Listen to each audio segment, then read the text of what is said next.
you would allow these theories to merge into one, and you would understand the source and origin of the universe and how it's put together.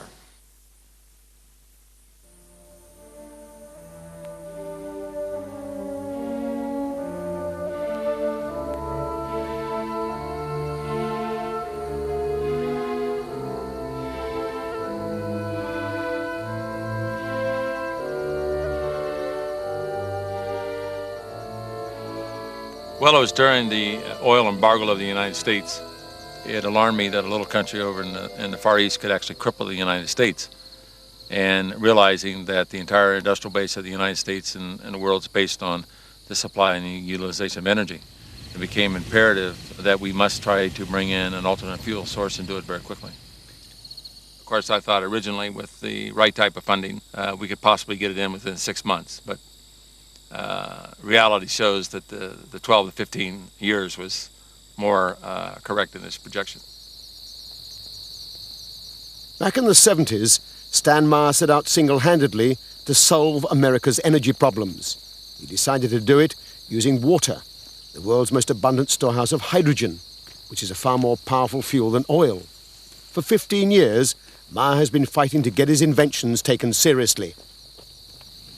Most inventors have to be a loner. You have to be somewhat thick-skinned and don't rely on other people to support you, because they will not. More times than not, an invention is really stolen from the inventors.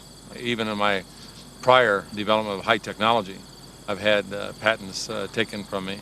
I learned from the School of Hard Knocks to be very cautious. Meyer has always stood out against the crowd. He has no formal qualifications as a scientist, because he didn't wait to graduate from high school, leaving early to go straight into research at the high-powered Battelle Institute in his native Ohio. Now he works full-time as a private inventor. He's built a device with potentially revolutionary implications. There is nothing startling about a machine that can extract the hydrogen from water. What is highly unusual is that it should do so with ordinary tap water. The conventional method is called electrolysis. Meyer has turned that process on its head. Unlike electrolysis, his device doesn't use up large amounts of electric current, nor does it produce an enormous amount of waste heat. For 20 years, he has been refining a method to fracture water, which produces vast amounts of hydrogen on demand. This is not his latest apparatus. He was unwilling to let us point a camera at that. This is the simple device he used to convince a reluctant patent office that his revolutionary concept actually works. Alloy rods, acting as electrodes, are housed in a perspex container that's filled with water. Normal mains voltage is fed in through a transformer, but critically, there is virtually no current consumed, less than ½ amp. The result is dramatic. Hydrogen pours off with the flick of a switch. Meyer claims the key is his electronics, which pulses electricity rapidly across the rods at up to 20,000 cycles per second. In a way that's not readily apparent, this process transforms the equation.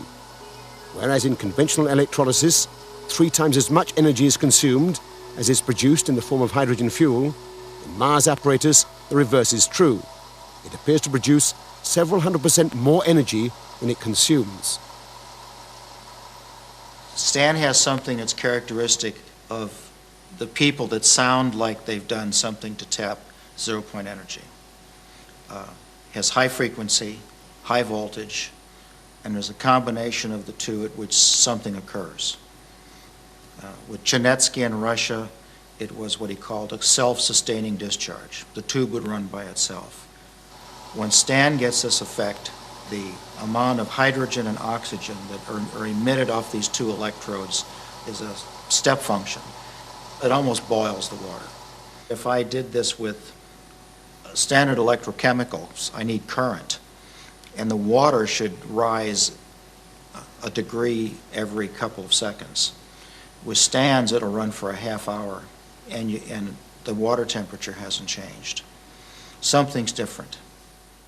Meyer demonstrates this repeatedly without any difficulty, and yet on the face of it, it represents an extraordinary revolution.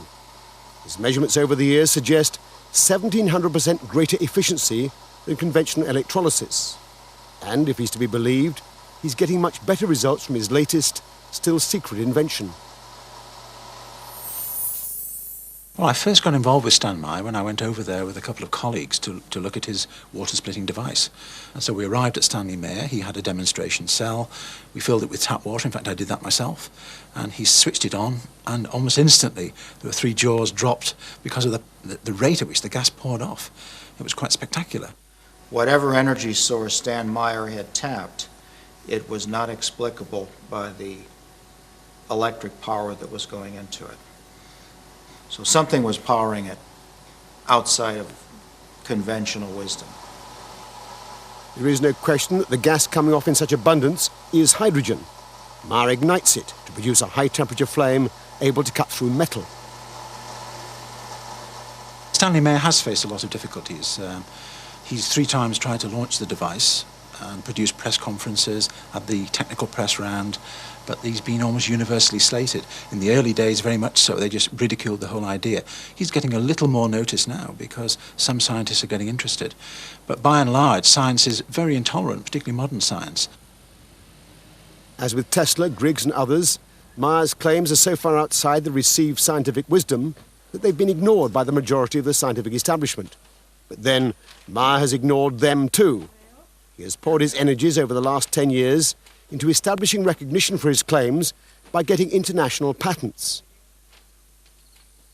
In the processing, there was a great deal of difficulty in trying to process the legal paperwork in such a way as to allow the Patent Office to fully understand what was actually occurring.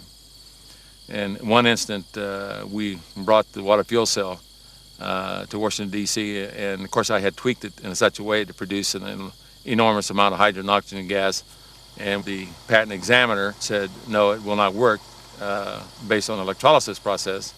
And when we turned it on and produced an enormous amount of hydrogen and gas, the examiner finally realized that we were doing exactly that, and went out in the hallway and started screaming and hollering to everybody on the floor, put out all your cigarettes, hydrogen's in the building. So we started laughing and said, well, we certainly convinced everybody in the patent office that we can do what we said we can do. Even so, the US Patent Office dragged their feet for 3 years before granting patents on the hydrogen-producing device. Since then, against massive resistance, he's managed to get patents established throughout Europe and Japan. But the hydrogen machine was only the first step towards Meyer's ultimate dream. If he gets it right, this application of his technology would change the 21st century in the same way that the Wright brothers and Carl Benz transformed the 20th. He is currently modifying a beach buggy to run on nothing but water.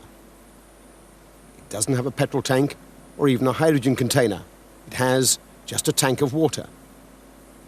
He's invented a device called a water splitter to replace the spark plug.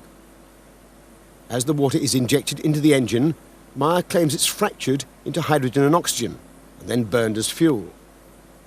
Meyer is working on a kit to modify any engine. He hopes to demonstrate it on this car within 12 months. And of course, the blessing to the use of the water as a fuel source, that on combustion, the byproduct is water mist. So we're even solving the environmental pollution problem at the same time that we're using water to maintain the industrial basis of the world. Meyer is protective about his inventions to the point of self-confessed paranoia. Most observers describe him as a crank and his car as an aberration. But then madness and genius often go hand in hand. Meyer shares with many inventors a problem that goes well beyond paranoia.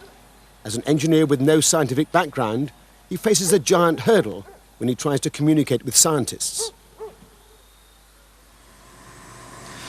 One problem is that the language that people use when they're trying to describe their inventions is not the language that I as a scientist am used to, and so I have to translate it, if you like, into a way that I can begin to understand what they're trying to say.